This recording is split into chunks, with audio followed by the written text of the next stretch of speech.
தொடர்ந்து பெய்து வரும் கனமழையினால் சென்னை கோயம்பேட்டில் கார்த்திகை தீபத்தை முன்னிட்டு தோரணங்கள் விற்பனை செய்ய வந்த நடைபாதை வியாபாரிகள் கடும் இன்னல்களை சந்தித்து வருகின்றனர். இதுகுறித்த கூடுதல் தகவலை எமது செய்தியாளர் விக்னேஷ் வழங்க கேட்கலாம். விக்னேஷ், வியாபாரிகளின் அவதி குறித்தான கூடுதல் விவரங்களை பதிவு செய்யலாம். வணக்கம் ராம்குமார். கார்த்திகை தீபத்தை முன்னிட்டு பல்வேறு மாவட்டத்திலிருந்து கோயம்பேடு சந்தைக்கு வந்த இந்த தோரணம் விற்பனை செய்யக்கூடிய நடைபாதை வியாபாரிகள் தொடர்ந்து பெய்து வரும் கனமழையின் காரணமாக சென்னை கோயம்பேட்டில் ஆங்காங்கே இந்த மழைநீருடன் கழிவுநீர் கலந்து நிற்பதால் அந்த மழைநீரிலே நின்று அந்த வியாபாரிகள் வியாபாரம் செய்யக்கூடிய ஒரு நிலையானது ஏற்பட்டிருக்கிறது. இதனால் அந்த நடைபாதை வியாபாரிகளுக்கு தோல் சம்பந்தமான அலர்ஜி, சேற்றுப்புண் போன்ற வியாதிகள் ஏற்பட்டுள்ளது. இதனால் அவர்கள் கடும் இன்னல்களுக்கு சந்தித்து வருகின்றனர்.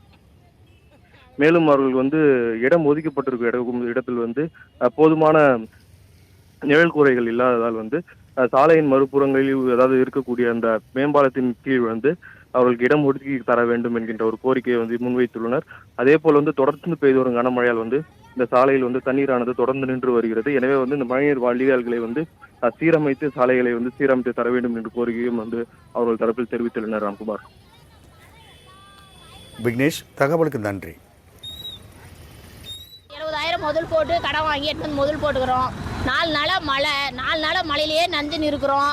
4 நாளாக மழையில் நஞ்சு இருந்தும் எங்களுக்கு வியாபாரம் இல்லை.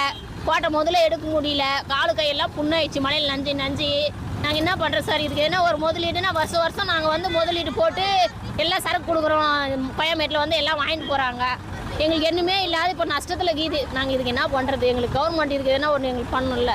அங்கே போட்டுருந்தோம் மாம்பழம், அங்கே போட்டிருந்தா கூட அங்கேயே போட்டிருப்போம். நாங்கள் கரெக்டாக மலைக்கு போய் அங்கே நின்று இருப்போம். மலைக்கு அங்கே போட உள்ள 3 பண்டிகை 4 பண்டிகை இங்கே தான் விட்டாங்க. ஜனங்க வாங்கிறதுக்கு பயப்படுறாங்க. அவங்க வாங்கிட்டு போய் சேல்ஸ் பண்ணுவாங்களா? இந்த சேரு ஒரு பக்கம் கஜாடு நடக்க முடியல. நடந்து காலு கையெல்லாம் புண்ணாயிடுச்சு. என்ன பண்ணுறது சார் நாங்கள்?